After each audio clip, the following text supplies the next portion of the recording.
para finalizar la jornada, hemos solicitado a todos los moderadores y moderadoras de los paneles que nos ofrezcan un resumen muy sucinto de las principales ideas de sus paneles para poder agruparlas todas en una suerte de conclusiones provisionales. Y bueno, se trata de intervenciones muy breves, de 2-3 minutos, que comenzaremos un poco siguiendo el orden del evento. Así que doy la palabra en primer lugar a César Rendueles. Gracias, Emilio. Bueno, pues voy a hacer esta especie de resumen sucinto que, en fin, en ningún caso hace justicia a lo que comentasteis tú mismo, Emilio, Paula y Paulo, que fue, bueno, pues una introducción, una especie, ¿no?, de mesa marco propedéutica que anticipó buena parte de las cuestiones, de las preguntas que hemos estado recorriendo en estos 2 días en las mesas posteriores, en los debates posteriores.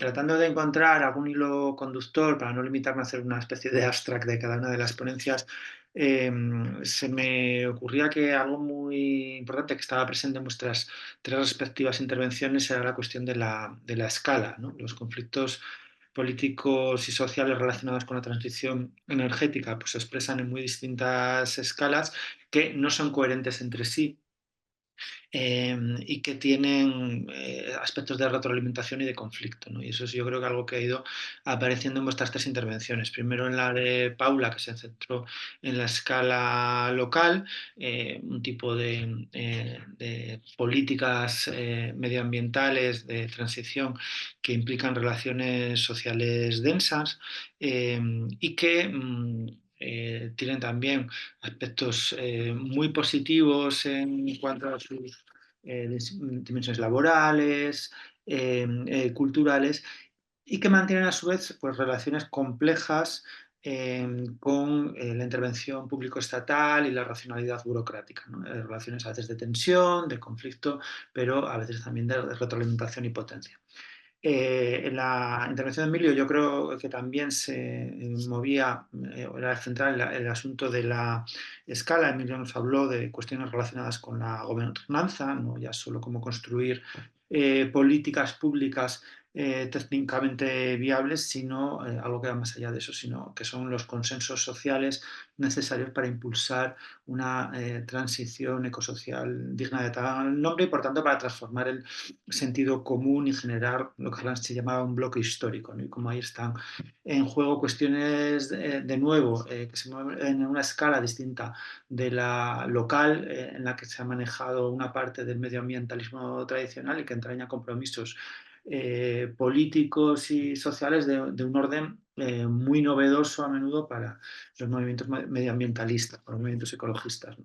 Y por último, Pablo nos recordaba una cuestión clásica, de nuevo relacionada con las escalas de intervención, que es la cuestión del dilema de los comunes global. Básicamente, la crisis ecosocial se nos plantea como un dilema de los comunes, no a escala local, como lo planteaba Jardín, sino a escala global, que efectivamente implica desafíos enormes porque implica cuestionar los marcos de soberanía nacional convencionales e implica establecer bueno, pues estructuras, agencias suficientes para tratar los comunes globales como eso, ¿no? Como unos recursos colectivos que tanto pueden ser gestionados más allá de las contradicciones pragmáticas a las que se enfrentan los agentes nacionales. Y este es un poco el resumen así colectivo que he conseguido pergeñar. Perfecto, César, muchísimas gracias. Pues doy la palabra a Pedro. Pedro también.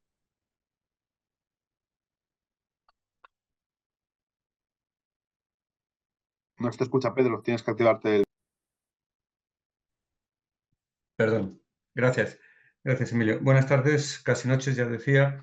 Voy a intentar ser sintético, no voy a reproducir las 3 magníficas ponencias que tuvimos.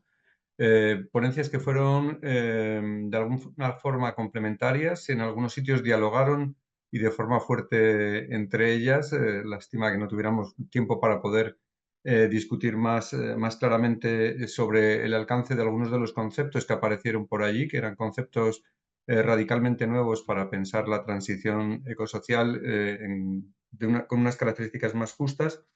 Lo que quedó claro de estas tres paneles, de estas tres conferencias o de estas tres comunicaciones es que las energías renovables están permitiendo a muchos técnicos y sobre todo decisores políticos descubrir algo tan viejo como la noción de territorio y vinculado a esta noción la de comunidades locales.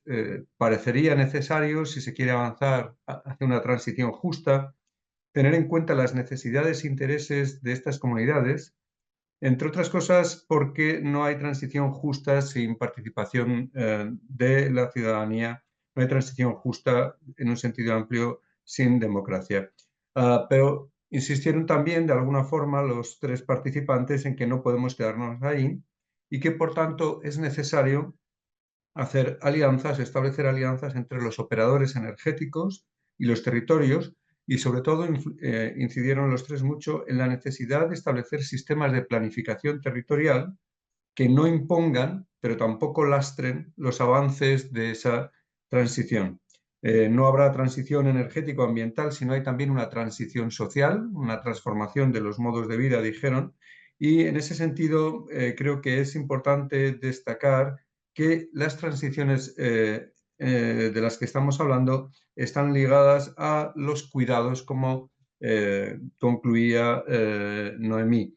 Se necesitan políticas energéticas a largo plazo, pero que no descuiden la justicia social en el corto, la sostenibilidad o sustentabilidad, ni las cuestiones de género. Y este sería más o menos un apretado resumen de lo que dijeron los tres participantes en el segundo panel.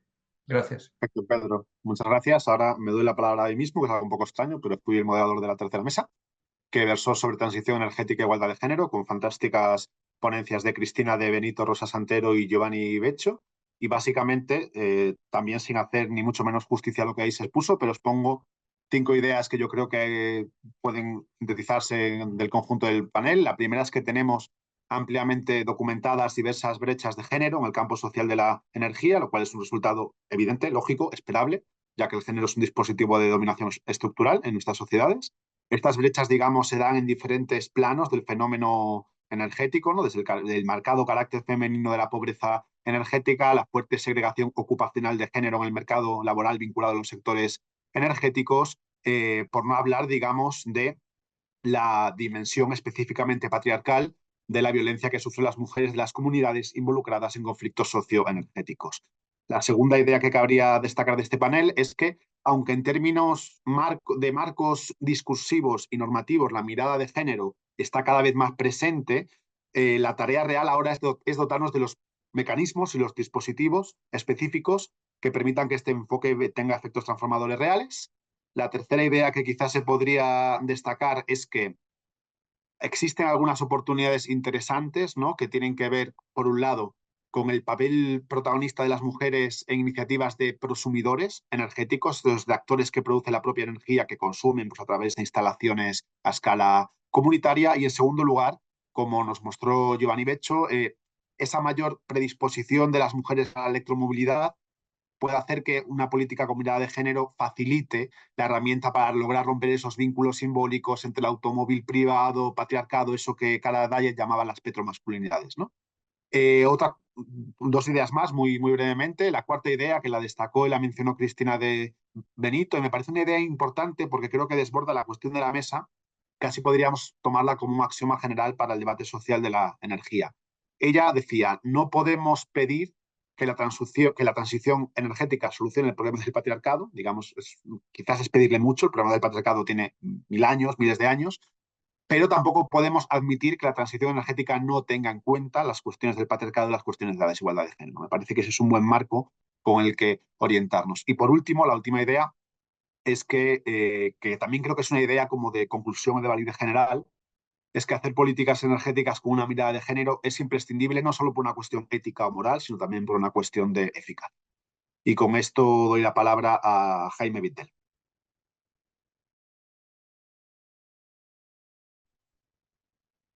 Bueno, pues yo también voy a tratar de ser muy sintético, quizás abusivamente sintético.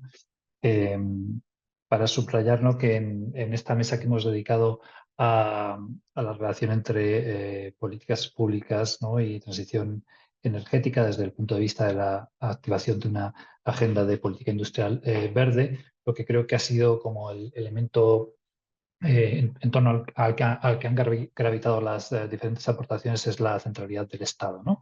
La nueva centralidad del Estado, si se quiere, en el contexto pospandémico y con las declinaciones que esa centralidad presenta en los diferentes contextos, ¿no?, tanto de América Latina como del caso que ha presentado César en torno a Asturias. En ese sentido, yo rescataría tres ideas, como tres grandes ideas generales. La primera tendría que ver con la descripción que aportaba sobre todo Martín Ovalla a propósito de los diversos modelos de explotación, ¿no? Y también el apunte, ¿no?, que realizaba a propósito de cómo los procesos de transición energética están condicionados por los marcos, ¿no?, competenciales de cada una de las naciones, ¿no?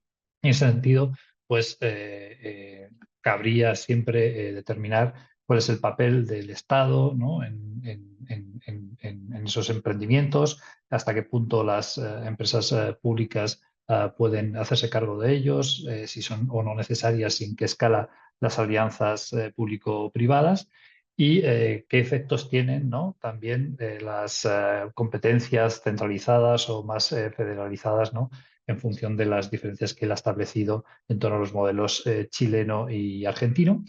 Quizás una cosa que se ha quedado pendiente en este sentido también ha sido, de qué manera esos diversos modelos de explotación y esa diversidad en la distribución de las competencias afecta las relaciones con las comunidades en los territorios donde se producen estas explotaciones, ¿no? Un segundo marco que me parecía interesante es la pregunta que ha orbitado en la mesa acerca de cómo llevar adelante,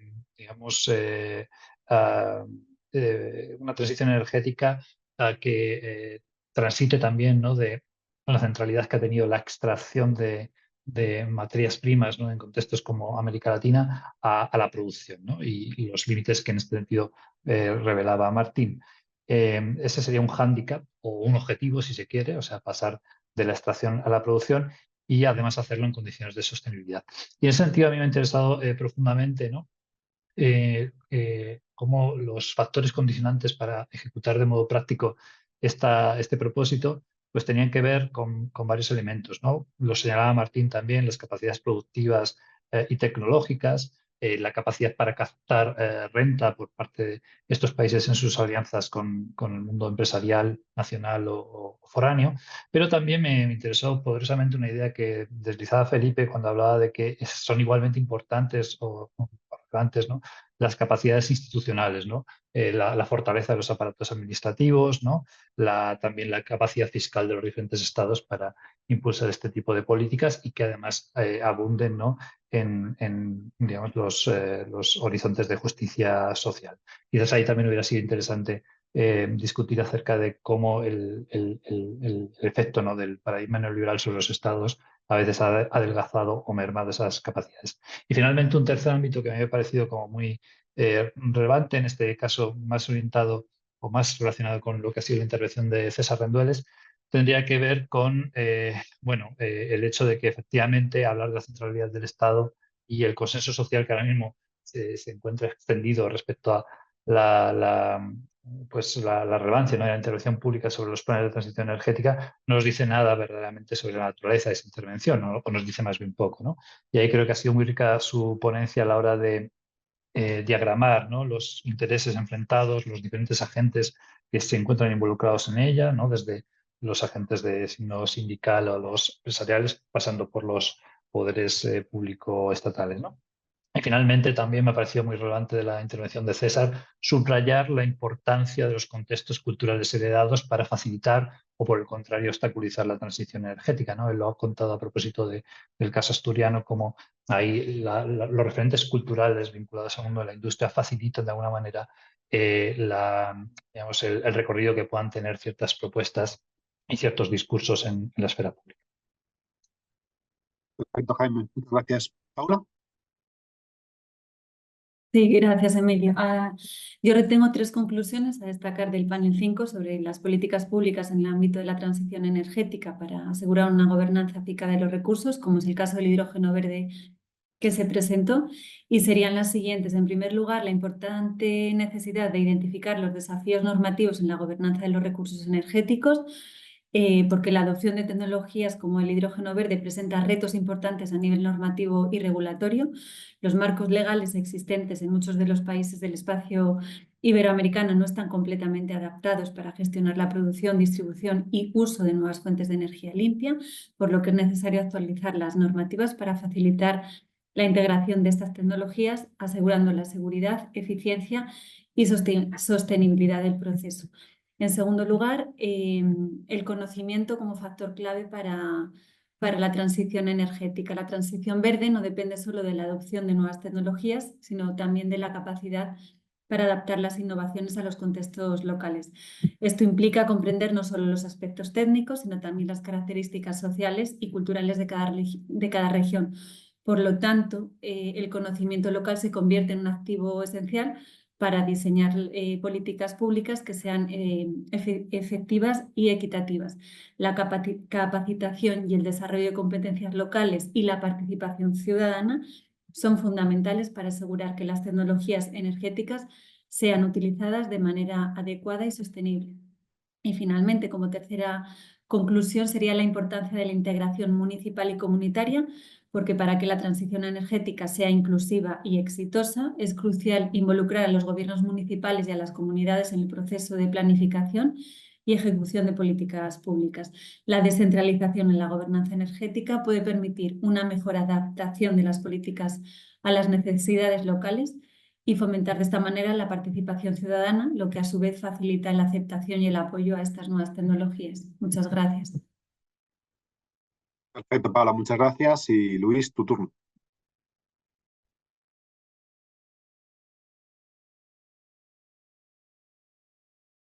Ahora sí.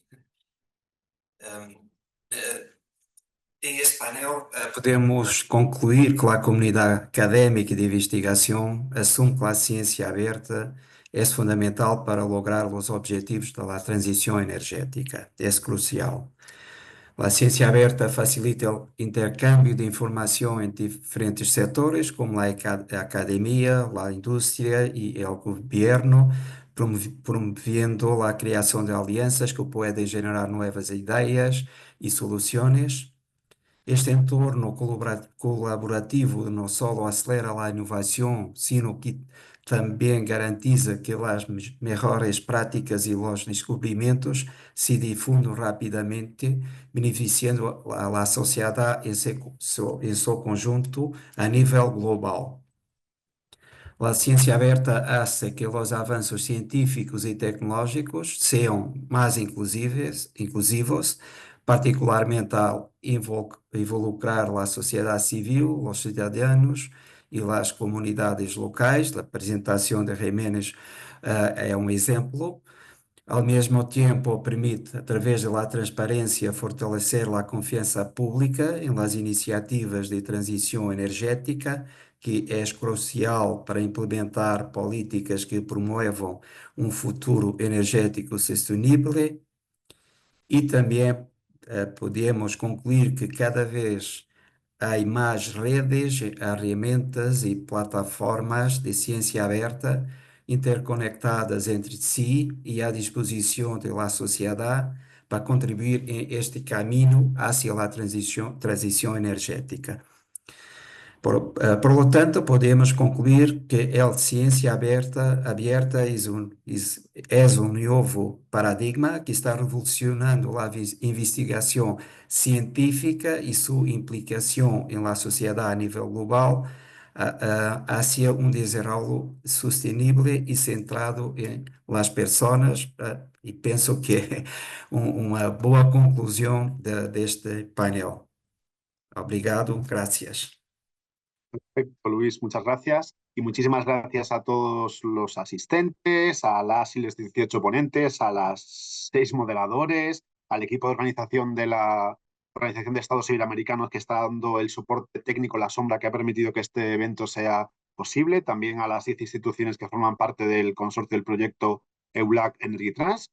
Esperamos que esta puesta en común haya aportado su granito de arena a la hora de clarificar los retos de una transición energética que, para que sea políticamente factible, tiene que ser socialmente justa, que es sin duda una de las grandes tareas de nuestro tiempo. Muchísimas gracias. Nos encontraremos, si queréis, en el tercer evento temático virtual de este proyecto, que estará centrado en la dimensión medioambiental de la transición energética. Y en el código QR que tenéis en la cartela podéis acceder a un breve cuestionario para que podamos mejorar un poco pues, este tipo de eventos. Muchísimas gracias y un saludo a todas y a todos.